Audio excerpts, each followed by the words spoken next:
All right, welcome back. Today we are going to teach you how to bleed your coolant. We just did gallery gaskets on this. I'm sure that'll be like a video prior, but a lot of people ask how to properly bleed your coolant. So today we're going to show you. I'll give you a little rundown first on how we do it.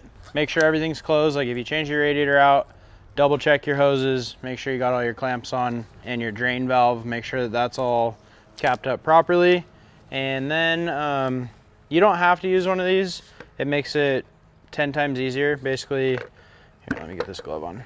Basically, you can get one of these at Harbor Freight or AutoZone or O'Reilly's. It comes with a kit, and there's a bunch of different sizes and lengths and everything. For Nissan Infiniti, it uses a red one. Some of the kits are going to vary, so make sure that you want to put this in here and it's tight like a radiator cap, and that red one slips in there like that. And the higher that you have this point is going to make it easier. So if you don't have a lift, get a jack it up as high as you can. There's also a bleeder valve in the back, so we'll crack that loose after we fill all this up. And to make sure that you have a closed system, you want to pour the coolant in, and you don't want to see it like run in. It needs to kind of like burble, because if it's just running in, that means there's an opening somewhere and it's not allowing it to. Or if there's an opening somewhere in like your coolant hoses or anything like that, it'll just run right in. So when I pour this in right now, it's gonna kind of burble and pop. That's what you want it to do. And then once it's all full and it's not taking anymore, you're gonna start the car. And depending on what car you have, like this one is blue extended life 50/50 pre-diluted, so you don't have to put distilled water in it. Make sure not to use just hose water. Distilled water makes it so that it can't rust inside. So let's see if the system's closed.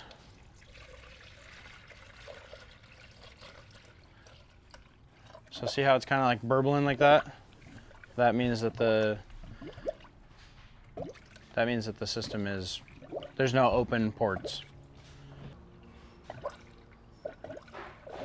The engine and the coolant system is not taking any more coolant right now, so now I'm going to go ahead and start the car. It'll probably burble up some stuff because the water pump's going to start spinning. It's going to put coolant where it's supposed to be.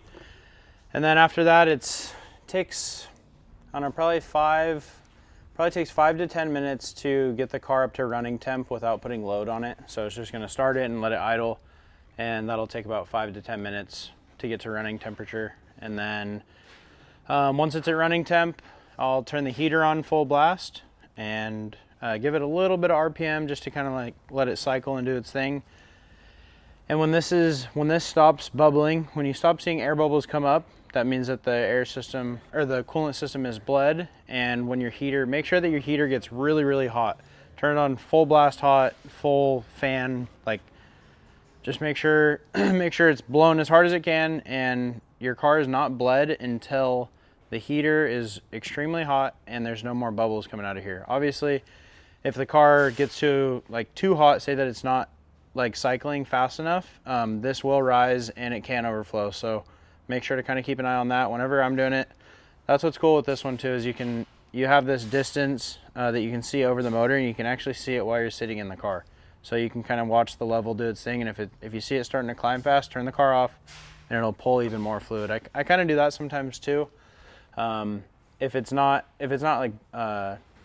air is not coming through the system, I'll kind of rev it up, force the water pump to shoot coolant and hopefully no air, but you'll see it rise, and then turn the car off right away and it'll drop back down. That's kind of just like sucking and pushing coolant where it's supposed to go. Bleeding these cars is very, very finicky. I mean, you kind of learn weird ways to do it. That's just what works for me. I'm sure other people do it differently. But yeah, let's get this started.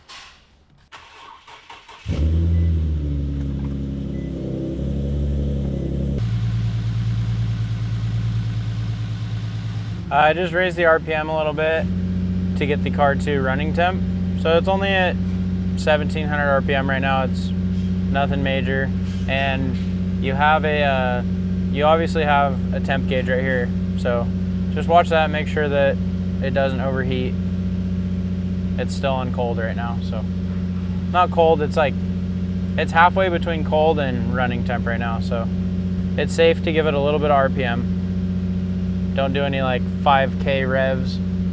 Engine's so cold. So you can see it's pulling some coolant right now.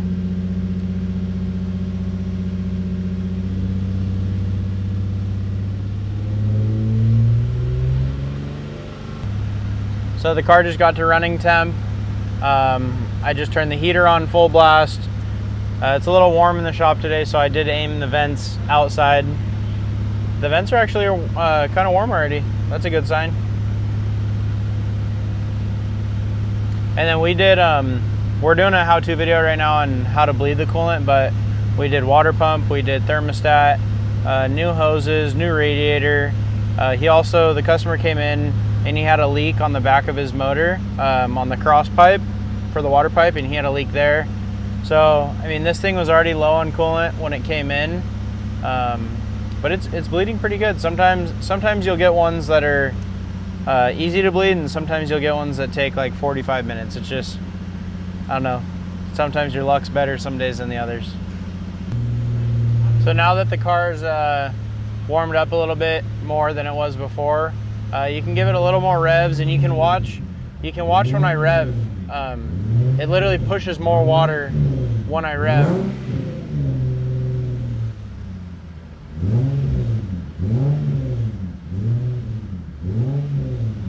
This might be one of the ones that bleeds really easy.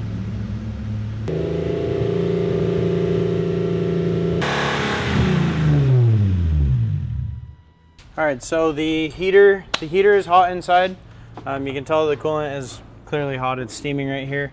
I actually didn't have to use the bleeder valve in the back, but I'll still show you it so you guys can see it. It's right back on this back passenger side. You can see kind of the blue hoses in there, and there's a black valve.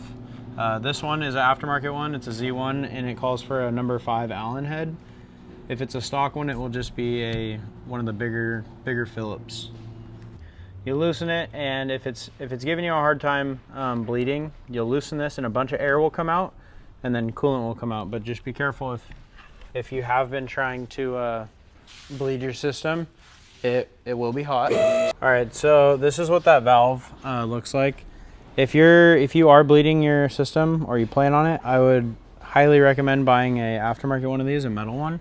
These things fail all the time. They'll just snap basically. So your hose goes on each end like this, and it'll just break off. So recommend that. I'll put like a little link right here where you can get one of those. Bing. And then I'll link this as well down in the description, and also new radiators and all that stuff. I'll add that kind of in the description of so you guys can click on that and buy that if you wanted to. All right, so everything is done. Coolant is bled. Obviously we have some extra in the funnel. That kit that I showed you, it has a little plug. So you slide the plug down in there. It does leak a little bit, but nothing like all this. So just kind of grab a rag, put that around there, and then it's gonna be hot. So just keep careful. And then slide this up and go straight to the reservoir. And put it in there. And then we'll obviously, there's a measuring gauge back here. It is, if you look, you can see it's right under max. So we'll drop a little bit more in there, and then get this all closed up and go for a test drive. All right, so the car is coming off the lift, and we're gonna go for a test drive and make sure that everything is good. This one, this car did bleed very easily. So if you do run into like issues of it overheating or getting hot and then not taking coolant, it is normal. Just be patient. We just got lucky with this one. So far so good. We made it out of the parking lot. When I do test drives, I normally do I do 15 miles. It'll let you know in that 15 miles if there's like an important code that's gonna pop up, or if it's not bled. I mean, definitely when you go on your test drives, make sure to watch your thermostat or your temp gauge, whatever you want to call it. All right, so we just did 14.1 miles. We got no check engine lights. The reason I'm looking for check engine lights is because I did just do galley gaskets, so a lot of that stuff came out of there, but no check engine lights. Didn't overheat at all. Heater works great. And yeah, that's how you bleed your coolant.